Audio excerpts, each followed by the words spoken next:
3 witnesses at the Royal Commission claim to have had with Mr Arkell when they were aged between 13 and 15. But the former MP denied the pedophilia allegations. It's a terrible thing, we call that. It's the worst thing in the world. Cut through his stomach and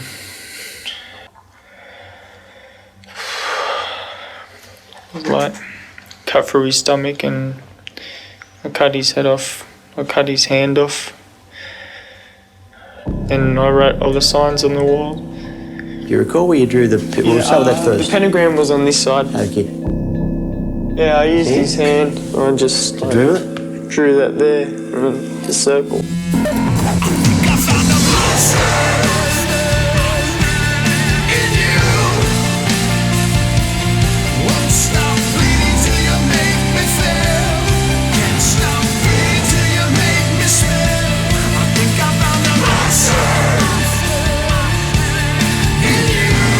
The Bevan tapes are a chilling collection of secret phone recordings made by Tony Bevan, not only a convicted Australian but also the former mayor of Wollongong, Australia. After his death in 1991, the tapes were made public. Shockingly, the recordings exposed conversations that led investigators to uncover a broad child ring, revealing a web of abuse and corruption involving high-ranking officials and a network of power protecting the very people responsible for these crimes. Today, we dive into the shocking content of these tapes, how they led to 2 brutal murders, and the dark truths they reveal.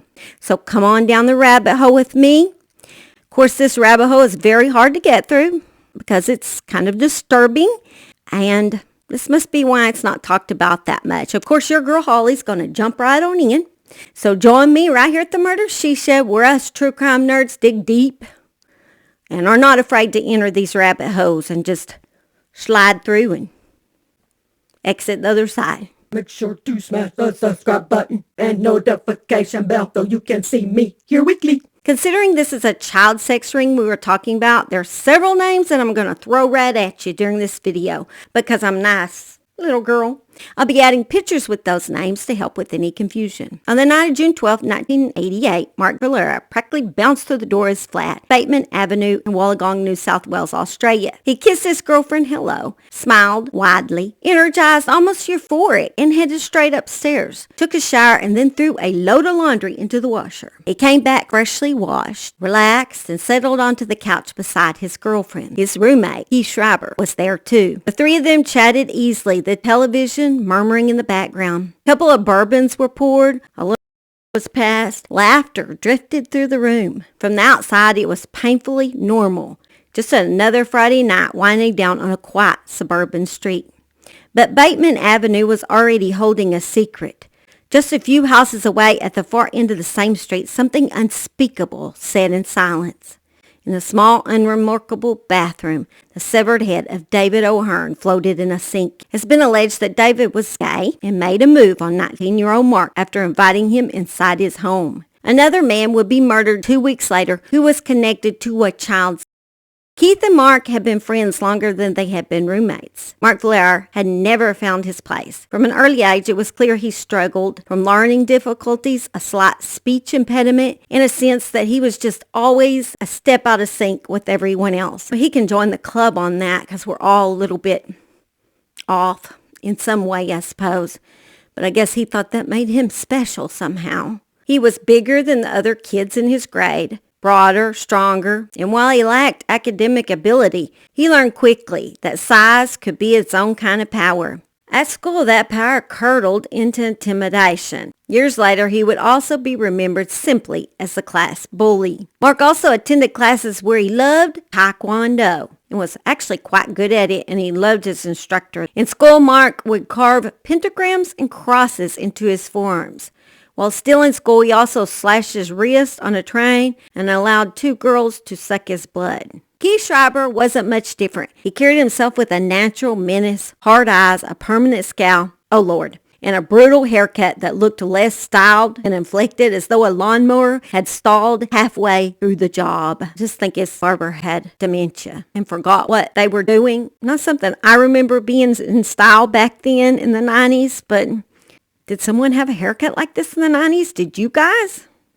I don't remember this being in style at all. Trouble followed him relentlessly. By year 10, the school had run out of patience. The principal struck a deal. If he could line Keith up with a job and keep him there, he could leave school early and disappear from the classroom for good. I don't know what you Australians are thinking, but I don't think as Americans, our teachers are allowed to say, if I find you a job, I don't want to ever see you back at school. I think we might get fired for that. But not only that, but the principal found him a job laying fish with a sharp knife. I can't imagine my principal signing up for a crazy kid to get a job like that. I can just see him filling out the application.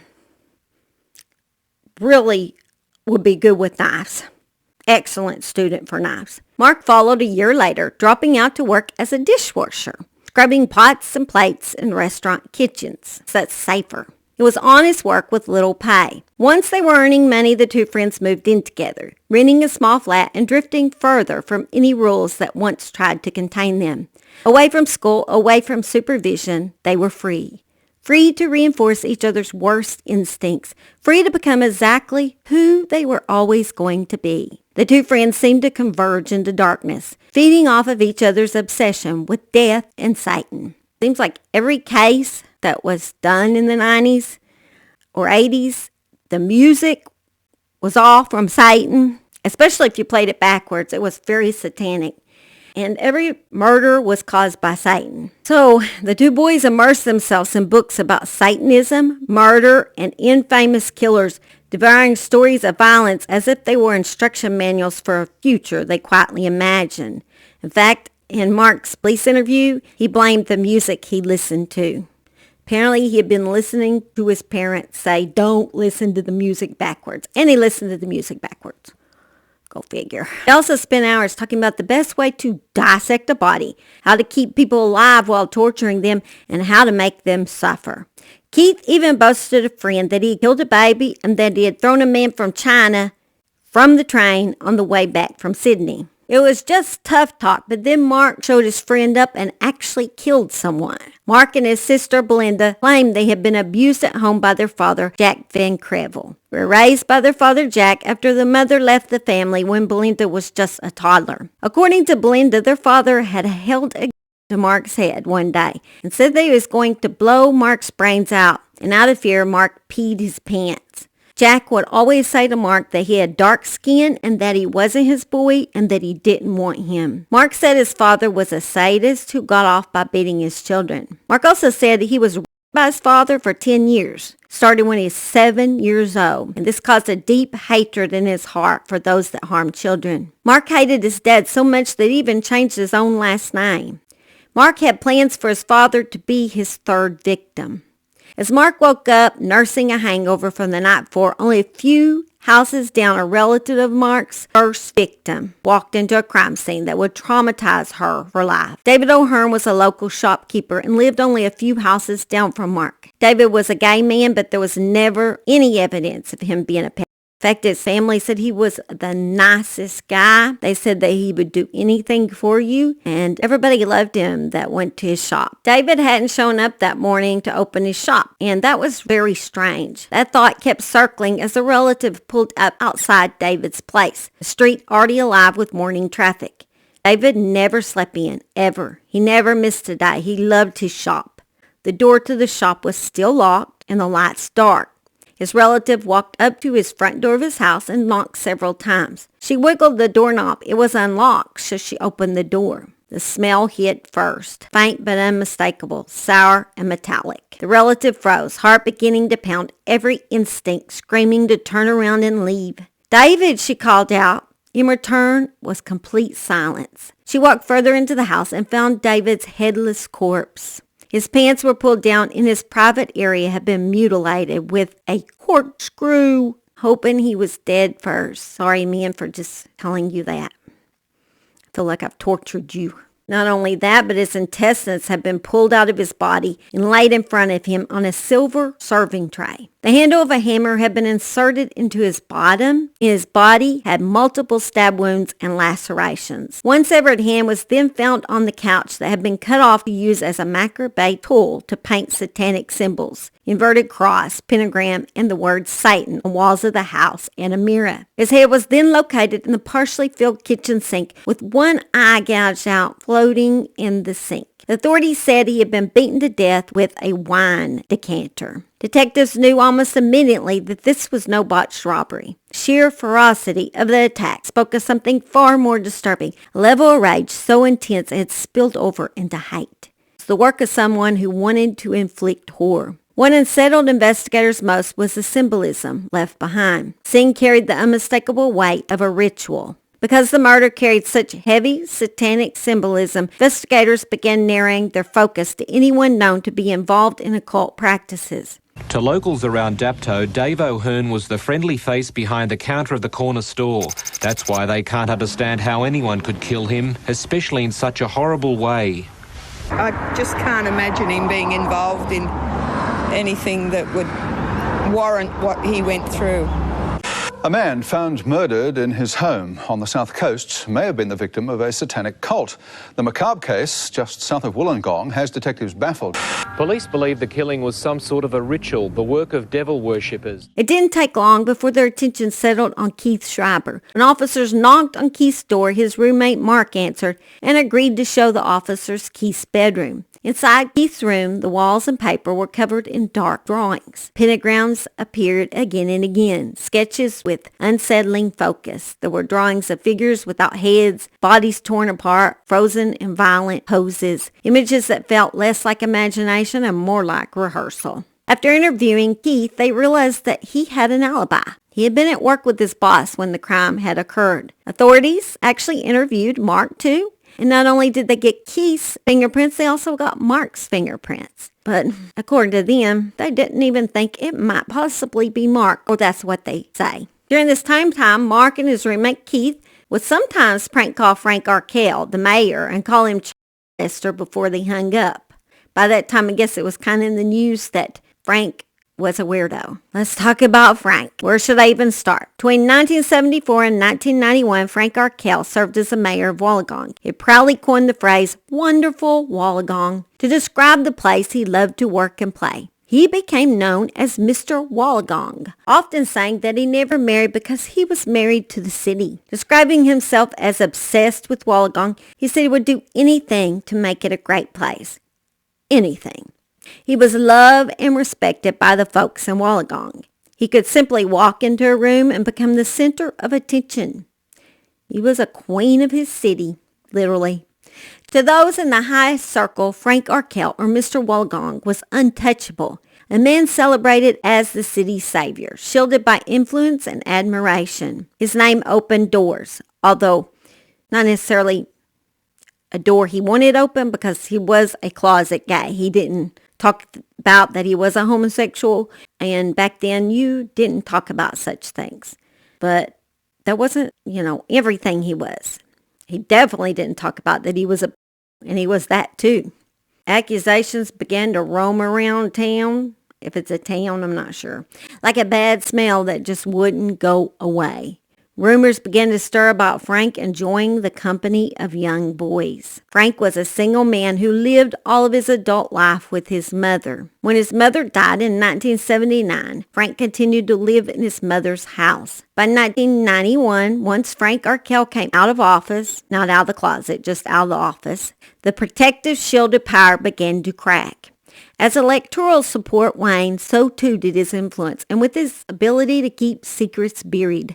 Piece by piece, whispers about his private life became allegations. What had long been concealed behind silence was now edging into the open, the veil of privacy lifting as the truth began to surface. As early as the 1970s, Frank was given a strong warning by police about his involvement with boys. So the authorities knew when Frank became mayor that he was already a predator. In the 70s, Frank was already picking up 13-year-old boys in his car, taking them somewhere private and assaulting them.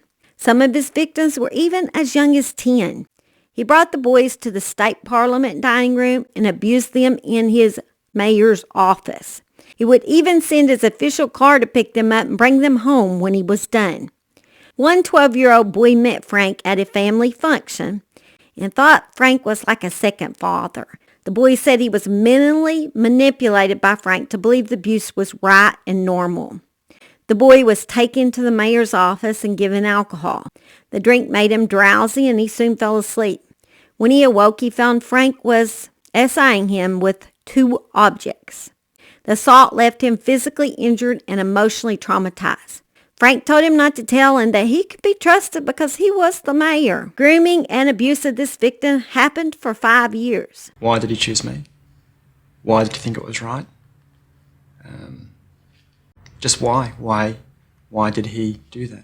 See, there are 2 basic methods of recruiting victims for sexual abuse. Frank Arkell actually used both methods.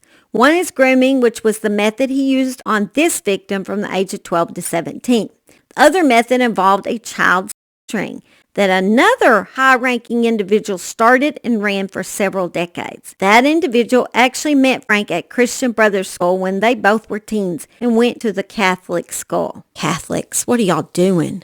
Later, it would be found out that this Catholic school was full of predators who taught and ran the school. It was basically just a dumping ground for the Catholic Church. They hid the there instead of firing them so this didn't become a huge scandal within the church. This didn't only happen in Australia, but America too, everywhere. Catholics just didn't give up on their priests, and they just cycled them from here to there, hoping they would change, and they didn't.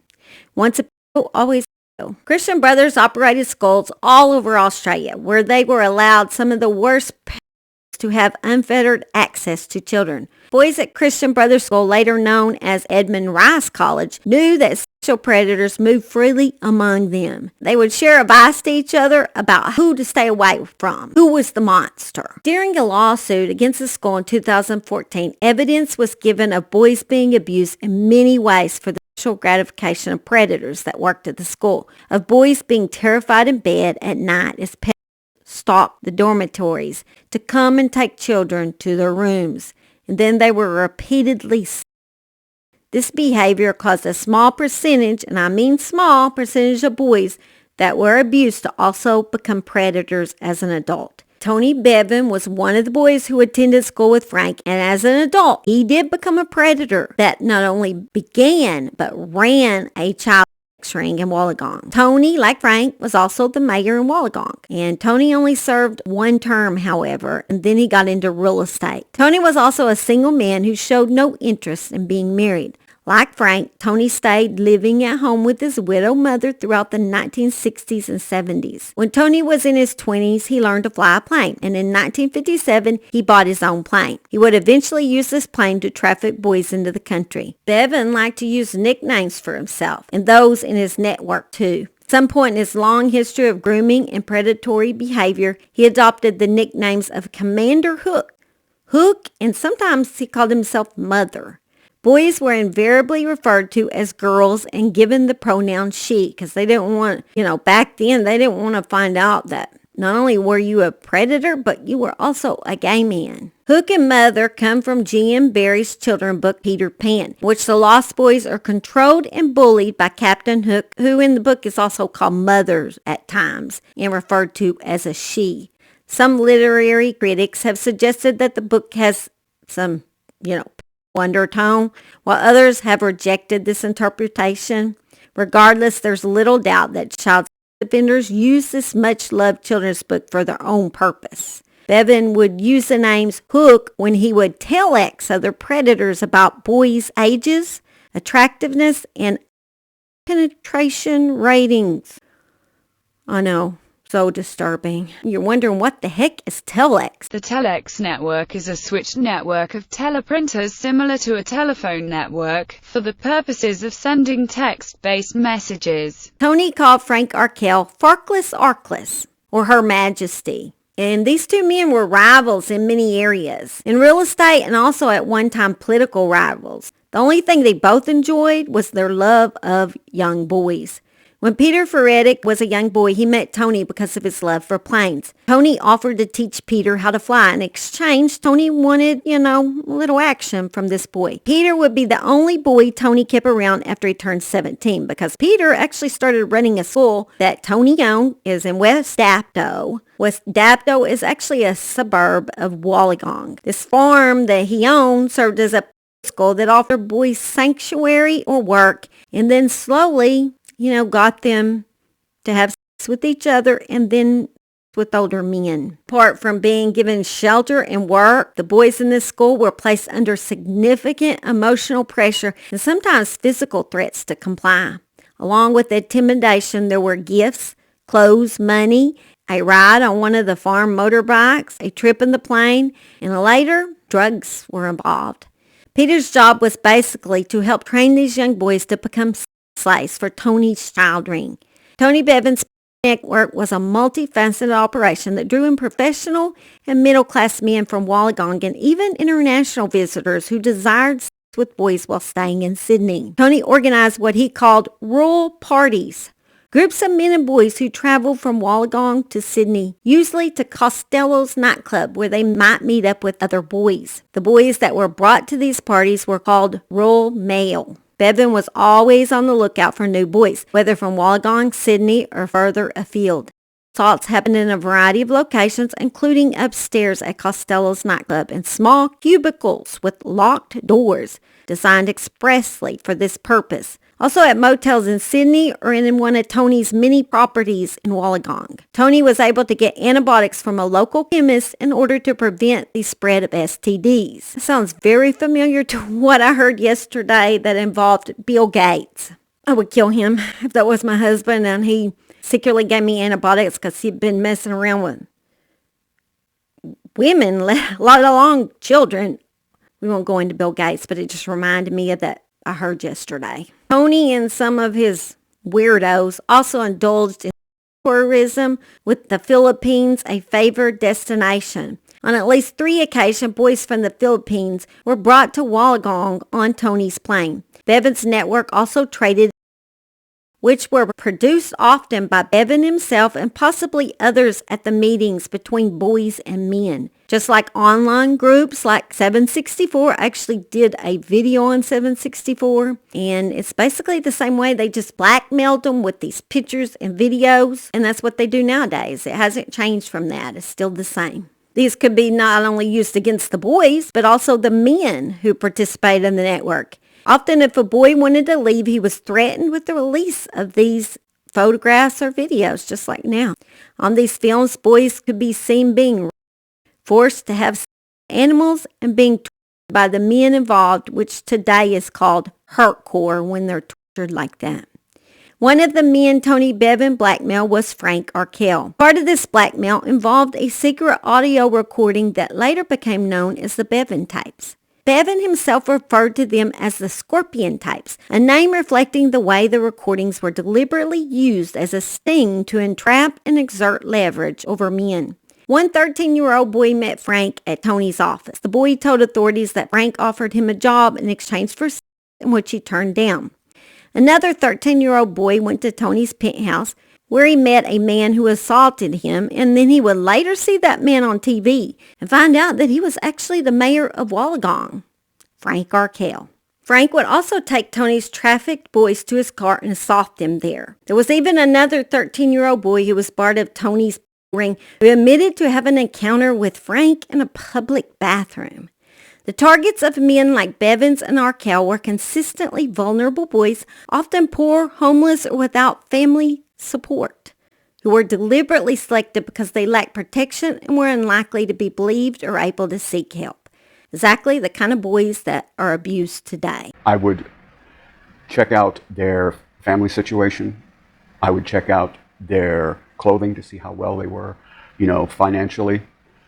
I would check out their social interaction with other kids. Like I said, a lot of this hasn't changed from what happens today. They use the same tricks they used back in those days as they use now. One of these young boys is Ray Leary, who tried to receive help from a social worker. You think if you could get help, at least it'd be from a social worker. He had a horrible home life, so He was sent to St. Joseph's Convent, where the nuns would actually sell the boys to. Nuns are not always innocent in the Catholic Church. Sometimes they're as evil as the priest. But anyway, they were also selling these boys. Not only that, the person that was supposed to help him, his social worker, began selling Ray too, and actually abusing Ray. Kids would talk about it in our beds of a night time. We would cry ourselves to sleep. We would wet ourselves the next day because we've been interfered with during the night. Then he started taking him and other boys he was abusing to clubs like Costello's, where Ray would eventually meet Tony Bevans and Frank Arkell. According to Ray, Costello's was a really well-known place in King's Cross from 1974 to at least 1980. Apparently, the King's Cross area in Sydney was notorious for these monsters that preyed on these homeless and abandoned children during this time. Costello's was run by two men who let the boys have drinks and watch TV until someone chose a boy to go with him. Ray stated you might go into the back room to watch, or you might go away with a man, if you call him a man. Upstairs, the club had cubicles. The cubicles were lockable from the inside, and the only thing in the room was a mattress and a jar of Vaseline.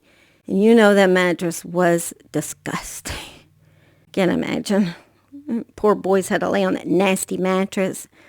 I can't even imagine how awful that must have been for them. Ray was one of many boys that were taken to these cubicles to be abused by these men. There were many times Ray was taken to Wollongong for the weekend to spend time with men, and that included Bevans and Arkell. Because both Arkell and Bevan were real estate agents, their access to apartments and flats were a useful resource for men to take boys for weekend getaways. Ray recalls that he had sex with Arkell 3 or 4 times in the summer of 1974 when he was just 14 years old. During these evening sessions, Bevan was often present with a camera, but the boys were never asked for their consent to be filmed. Ray's social worker would pick the boys up the next morning and drive them back to Sydney. Sometimes the boys were given $20 or even $50, but the social worker would take the money from Ray and the other boys and tell them he had a special bank account that he was making for them, but they'd never see the money. 2 boys said one time 5 or 6 men from Tony Bevan's ring got physical with them, pushed them down, and all the men got on both of these 2 boys and them. There were several victims who believed they were given drugs in their drink before being abused by the ring, which probably most of them were. Frank Stansberry was around 15 when he was involved in Bevan's ring.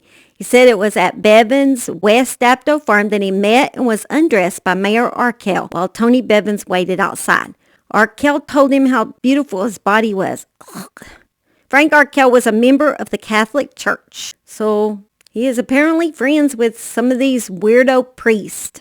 And there was evidence of 2 weirdo priests that worked at the Christian Brothers School that Arkell was really connected to. Priest Peter Louis Comencioli was a Christian Brothers student who later became a predator. A journalist saw Father Comencioli on at least 4 occasions deliver a group of boys to Frank Arkell's office. Father Comencioli also was charged with assaulting 2 altar boys aged 10 and 17. Frank was also a close companion to Father Michael Evans, who killed himself after 6 child victims brought allegations against him. He was a young, curly-headed teacher in the late 70s at Edmund Christ College and later became principal.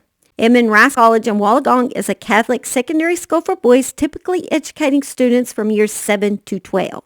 Therefore, the student population generally ranges from approximately 12 to 18 years old. Even before being appointed head of Edmund Rice Colleges, allegations of sexual abuse have been made against Evans. By the late 1980s and early 1990s, the abuse of boys by the Catholic clergy in Wollongong extended beyond the church and schools and included a youth refuge called Eddie's Place. And that was actually opened by Brother Michael Evans in 1988. Arkell had been strongly supportive of this refuge, Eddie's Place. Of course he was. This gave him a new place where he could abuse boys. And of course, these are exactly the kind of boys that they like to target, homeless kids, hungry kids, kids that, depended on other people for support. And these predators gave that to them.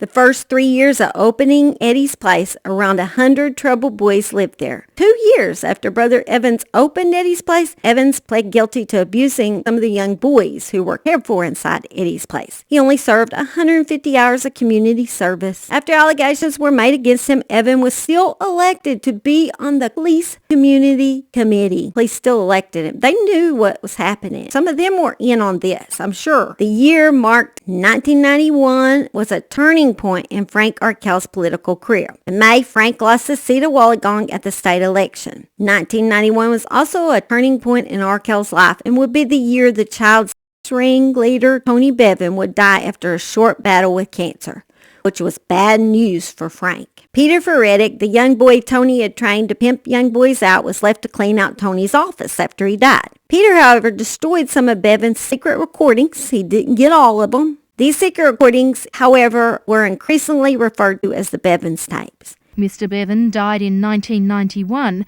but was later named in the Wood Royal Commission as the mastermind of a paedophile ring.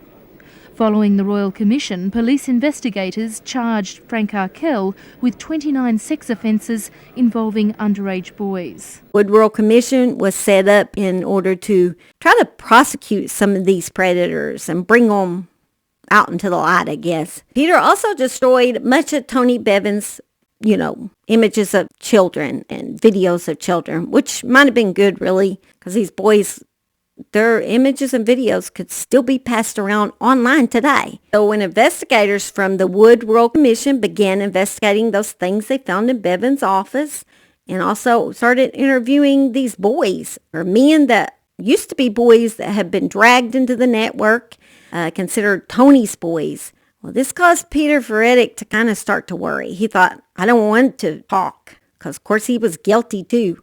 So when his subpoena arrived to go talk to the commission, he just freaked out. Next day, when he got the subpoena, he brought a length of hose, and then he went to a secluded area. He connected the hose to the exhaust pipe and directed the other inside the vehicle.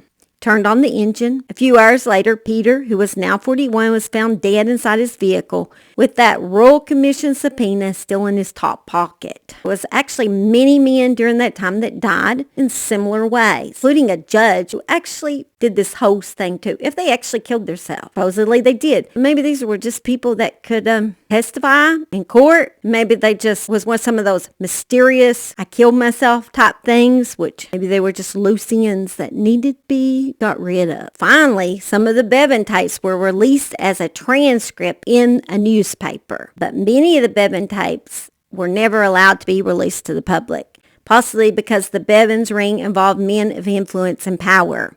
Tapes proved that the child sex ring did exist in Wollongong. Bevan habitually recorded phone conversations that he believed could help him in the future. In the transcripts that were released in the local paper, the names of the businessmen and politicians were mostly suppressed, protecting predators once again, just like we do today. Some things just don't change ever. So now we're going to go back to the papers where they released the Bevan tapes. One newspaper was brave enough, even though they were given so many threats, you better not release those. Frank Arkell was the main person that was threatening them. I will sue you, sue your pants off. Mr. Arkell vowed to sue those who had defamed him. But in May 1997, he was arrested and charged with 29 offences against boys. You're not going to come in here, are you? Give me some privacy. Anyway, they were brave and they released them anyway. In one conversation with an unknown businessman, Bevan is discussing a 14-year-old boy whom his client is interested in. In this conversation, they are discussing a school that Bevans ran and trained boys in. Another conversation, Bevan is talking to a man from the Philippines who agreed to help him bring some of these small boys to Australia from the Philippines. The man told Bevan that he had 7 14 to 15-year-old boys that he would send to him. He said they were good-looking and slim. During this same conversation, Bevan said he needed a 15-year-old for a special client. He told the man a good boy. On one of the conversations, the predator's name was told because actually he was already in prison for a 1990 SA, charge. That man was former television technician Bill O'Donnell. And I actually looked him up, and I could not find out who that is. But if you're from Australia, you may know who that was. But I couldn't find anything about him. But anyway, Bill was found guilty of holding a 15-year-old boy by knife point and forcing him to give, And then another discussion is talking about some of the older boys still hanging out at King's Cross and causing trouble for these predators. They were in the way now. They used and abused these older boys. Now they just wanted them gone. Bill states, Mr. Policeman is just abiding their time until they get rid of the boys without any worry at all. They are all looking forward to the cleanup. The way it is said seems like they're talking about a permanent cleanup, like maybe taking some lives. They were done with these boys. They were used up and they wanted new boys in the area. They needed room for these newer boys that they were keeping at Eddie's place. So in one conversation, Tony Bevans is heard talking to a young boy that was trained by Peter at the farm in West Dapto. In the conversation, it sounded like Tony was taking the boy to one of his rural parties at the club. He suggests to the boy that he has $10 for him each time that he gives good. In another conversation, Bevan was talking to an unnamed American man who just flew to Sydney. Bevan tells him about a couple of special young boys that are being held for this American man. And the boys are about 14 and 15 years old. Bevan says they are beautiful and special, just perfect for you. The man says, I don't know if you can top the last two you gave me at the penthouse, but I will be here waiting. And this American man, it seems like he is probably from Houston, Texas, because they started talking about all the young boys that were murdered in that location. I'm assuming they're talking about the serial killer and predator Dean Corll from the early 70s. The American states about the deaths, well, it happens, and Tony laughs. In another conversation, you can hear Tony talking to a boy about setting Frank Arkell up by having him get caught with one of these young boys. He was allegedly mad at Frank at the time for buying a piece of property that he wanted. One reason Bevan, Evans, and Arkell were able to maintain their public facades for so long was that the church hierarchy and the police did little to act on complaints about abuse. They were compliant. In fact, they were part of these evil men that did this. But after the Bevan tapes were published by the newspaper, police had no choice to act. It was out in the open now. What followed cracked open a long-sealed world. Boys began pouring forward, and they would describe their links to Bevan's ring and name the men that had abused them. By May 1997, the investigation reached one of Wollongong's most powerful figures, you guessed it, Frank Arkell. He was arrested and charged with 29 child counts. The arrest detonated across the media and then across Arkell's life. His home at 1 Reserve Street became a lightning rod for public rage. Graffiti appeared on the fence. The front light was smashed. Passing cars slowed just long enough for obscenities to be screened from open windows. Sprayed across Arkell's garage was the words, W1, you are a wanker. The neighbours say the house had been the object of a number of vandal attacks in recent months. Yeah, just smashing bottles and things like that, and abuse, and that's about all. Yeah. And what sort of abuse? Just mainly verbal abuse, yelling out poofter and pedophile. On windy nights, curtains swung wildly through shattered window frames. There were so many broken windows from repeated vandalism that Arkell could no longer replace them. The transformation was complete. The man once loved and celebrated as Wollongong's mayor had become the figure the city now despised. Arkell pleaded not guilty. His trial was just 3 months away. And I feel sorry for the community who have for many years put Frank Arkell on a pedestal. But I'm sorry, they are wrong. We have a national asset in Wollongong, and we mustn't have that as a wasting national asset. He was 17 when he says he was drugged and raped by Frank Arkell. Me going to the police and charging him wasn't about revenge. It wasn't about you did wrong by me, I'm going to do wrong by you. It was just a matter of, look, what you did was wrong, and you must know, you must admit to it. Renee's evidence was central to the police case against Frank Arkell, but justice and the opportunity for Frank Arkell to be proved innocent or guilty was taken out of the hands of lawmakers over the weekend. Tony Bevan, the ring's architect, had been silenced by death, but Frank Arkell was still alive, and many believed he carried secrets far larger than himself. Secrets that could implicate others, secrets that powerful people might not want exposed in open court. If the trial went ahead, it threatened to bring more than one man into the light. And that was exactly what some were desperate to prevent. But no one anticipated the horror of what was to come. And although people have talked about Frank Arkell's murder and that he was murdered by Mark Valera, this 19-year-old boy, they have not went into the details of how Frank Arkell was involved in this child sex ring and he was a predator. But some conspiracy theory comes out in me. And I'm already crazy. It doesn't take much to make me a little crazier. So I do believe it's awful fishy that Frank died right before the trial. There's one thing I'm totally opposed, is young people being interfered with by older people.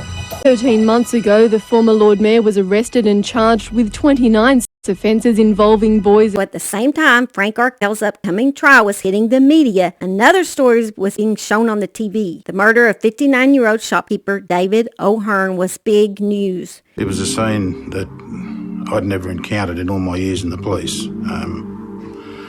There was a body of a male laying on his back. He'd been decapitated. There was a hand sitting on a lounge, and it appeared that he'd been completely disemboweled, and the intestines and that were laying on a silver tray that was alongside the body. So just 2 weeks later, it is alleged that the same man who killed David O'Hearn also murdered Frank Arkell. On Friday, June the 26th, 1998, 19-year-old Mark Valera stood inside a phone box at Wollongong railway station and made a call that would end a life. He rang Frank Arkell. Valera presented himself as a young gay man who wanted to talk. Arkell agreed and invited him to his home later that day. Earlier that afternoon, Arkell followed his usual routine. He traveled to his favorite garden shop and he was driven there and back by a chauffeur. The identity of that chauffeur would later become a question police were never able to answer. They never said who it was. That evening, Arkell opened his door. Valera entered the apartment. They spoke briefly just a few minutes before the violence began. The attack started near the bathroom door when Frank got up to go to the bathroom. Arkell raised his arms to defend himself, but it made no difference. The coroner would later count 34 separate blows to his head. The assault was relentless. Furniture was smashed. A lampshade was torn free and used as a weapon. Not the lampshade, but the actual lampstand. I don't know why I said lampshade. That wouldn't hurt you much, but it was actually the bottom of the lamp that was used. Valera would later testify that Arkell begged him to stop. Thought we were friends, Arkell reportedly said. It didn't stop. An electric cord was wrapped tightly around his neck, then a belt. An ashtray was used to bludgeon his head. The beating continued until there was no movement left. Arkell was found laying face down beside his bed, dressed in tracksuit pants and a white singlet, blood pooled across the floor. When I examined the face of Frank Arkell, I noted it was an unusual and very sadistic characteristic that 3 tie pins had been inserted into his face. One had been sunk deeply into his cheek, whilst another 2 were inserted, one in each eye. At 8 a.m. the next morning, Maria, a long-term family employee, arrived to clean the main house and apartment. She found Arkell's body. It was Maria who called the police. Paramedics treated her for shock.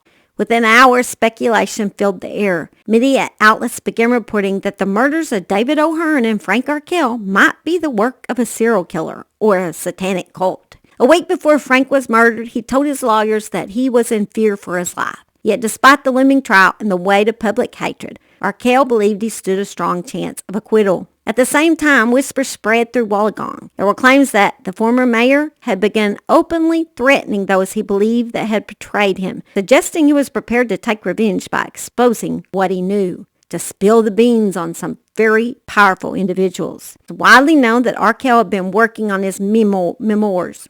Memoirs, how do you say that? Memoirs. Rumors followed that he had kept extensive files, much like Tony Bevan before him. Records that, if made public, could have implicated others far beyond the courtroom. All this raised an unsettling question. Was Arkell killed to keep him silent? Police attention appeared to be focused elsewhere on the possibility that Arkell's killer was the same man responsible for David O'Hearn's murder. Former MP and alleged pedophile Frank Arkell murdered in his Wollongong home. His killer is being hunted by the same team of detectives investigating the decapitation murder of another man at nearby Albion Park Rail 2 weeks ago. Police say clothing dumped near the mutilated body of alleged sex offender Frank Arkell has given them vital clues to his killer. These are the clothes worn by Frank Arkell's killer. A pair of blood-spattered tracksuit pants, socks and hiking boots found discarded in the granny flat where Mr Arkell was murdered. We're obviously anxious to speak to anyone that's recognises these items of clothing or in fact seen anybody wearing those clothes in the area. At the Arkell murder, a pair of blood-stained pants and boots led to a tip-off from a woman claiming those belonged to her ex-boyfriend, Mark Valera. Police prepared to arrest Valera, however, before they could do so, he presented himself at Wollongong Police Station where he then allegedly confessed. Well, I do agree that about 8:55 p.m. Last evening, you attended the Wollongong Police Station with a man named Rodney Day. Yes. And do you agree when you went to the front counter you spoke to some police there? Yes. And do you agree that you told them that you were responsible for the death of Mr O'Hearn? Yes. For the purpose of the interview, can you give me your full name? Marla Valera. I suppose in your own words, can you tell me what information you have about the death of Mr O'Hearn? I don't know anything much about David himself, but I murdered him. I don't know much about him. I didn't know him as a person. Well, can you tell me, say, your movements for that day? We're looking for the 12th of June 1998 when David was killed. I went to David O'Hearn's house at about 6 o'clock at night. Was it an arrangement that you had to go there at that time? No. Or did you simply just turn up out of the blue to go and see him? Yeah. Did David know you were coming there? No. Do you know David O'Hearn? No. I just went to his house. I knew where he lived. Well, how did you know where he lived? Oh, I've seen him around because I lived in the same street. Just I had in my mind that I wanted to kill someone that day. I was really angry and I said to myself, I could kill someone. I'll just get you to turn around, Mark, and just face the video if we can, thanks. As we said in the interview, back at the police station in Wollongong, you came to the house that morning, that night about 6 p.m, and you said you've knocked at the door, so the front door was closed. Now, can you indicate to me what happened once Mr O'Hearn answered the door and where you went to? I stayed at the door and asked if there was any accommodation around. And he said, come in and we'll talk about it. And I talked with him and he offered me a drink. And if you can take the place of David O'Hearn for the purpose of this exercise, if I can just get you to stand up, please. And if you can indicate, if Detective Castor is walking away that way, if you can just indicate what you did with him. Yep. I walk, bang, hit him on the head, and he slumped down there. And I continued to hit him on the head with the bottle, I think, about 10 times. Do you recall what that glass? It was some fancy glass bottle, just well-rounded. And it was really heavy. Now, when you went to the house, did you carry anything with you? No. I strictly use all his stuff. Can you indicate whereabouts you found items in here? There was a hacksaw up here with a hammer, and the knives were just in the drawers here. And I got a sharp knife and cut through his stomach and cut through his stomach and I cut his head off. I cut his hand off, and I wrote all the signs on the wall. Do you recall where you drew the... We'll start with that first. The pentagram was on this side. Okay. Yeah, I used his hand. I just drew it? Drew that there, and the circle. When I do it next, I'd done the inverted cross on that side of the wall. I'm not satanic, but in satanic terms, it's like Jesus hanging upside down in hell. Where did you learn about these things? From the music I used to listen to. Is there any reason why you did it? Why I killed David O'Hearn? I was I don't know. Not really, no. I mean, I was angry that day, but no particular reason, no. Okay, now, did you know Frank Arkell prior to this? I knew of him. What did you know of him? I knew that he was a convicted file. And what made you decide to go to his house that afternoon? I had in my mind that I wanted to kill him because didn't like him. And what's happened then? Once his head struck there, what's happened? He fell to the ground and I gave him a few hard boots. Okay, right now. What did I grab next? Fucking hell. Pardon my language. I grabbed the cord and I put it around his neck. It was attached to a lamp. And I just thrusted it down like that. Really. How many times do you think you hit him? 40 plus times. More than 40 times? Got blood all over me effing pants. Is there a reason why you left the boots here? Well, I didn't want to take them with me. Why is that? Well, Isn't it obvious? Like, someone would have seen me with bloody boots. And I stuck some tie pins, one in his eye and one in his cheek, his left face cheek. What's made you want to come forward now? I feel it's the right thing to do, and I had to get the shit off my chest. Well, can you give me a reason why you decided to kill Frank Arkell? I didn't like him. I know it wasn't for me to take it into my hands, but I felt someone should have killed him. So at his trial in 2000, Valera claiming that his father, Jack Van Crevel, actually and physically assaulted him during his childhood, and that this had caused him to lose control with O'Hearn and Arkell. In August 2000, Valera was found guilty of the murders. And in December 2000, he was sentenced to 2 consecutive terms of life imprisonment without the possibility of parole. It emerged at his trial that Valera had penciled a list of names of people he wanted to kill in his favorite book, A to Z, Encyclopedia of Serial Killers. David O'Hearn was first on the list. Frank Arkell was then scrawled on the pages. And then he put, who's next? And there at the top of the list was the name of his father, Jack, who would have been the 3rd person killed. But he never got to kill his father because he ended up in prison first. Mark's father would actually be murdered later by his sister and his roommate, Keith Schreiber. Mark's sister claimed that her dad was molesting her 2-year-old girl. And Keith says, well, I murdered him out of revenge for Mark. Frank Arkell's murder raises far more questions. Running parallel to Arkell's death was a sealed police investigation into that alleged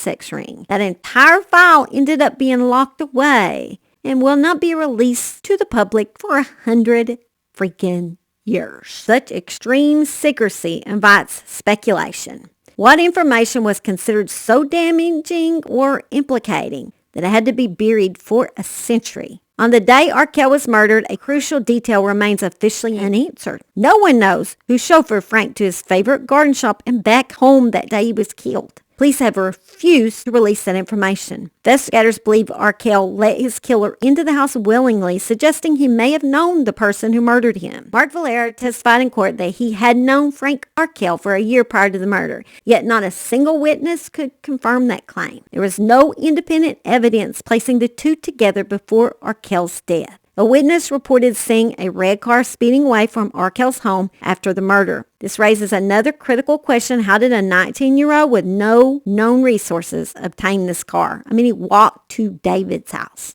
And then there's the warning Arkell gave before he died. He told his lawyer he was in fear for his life. Why was he so scared? Who was threatening him?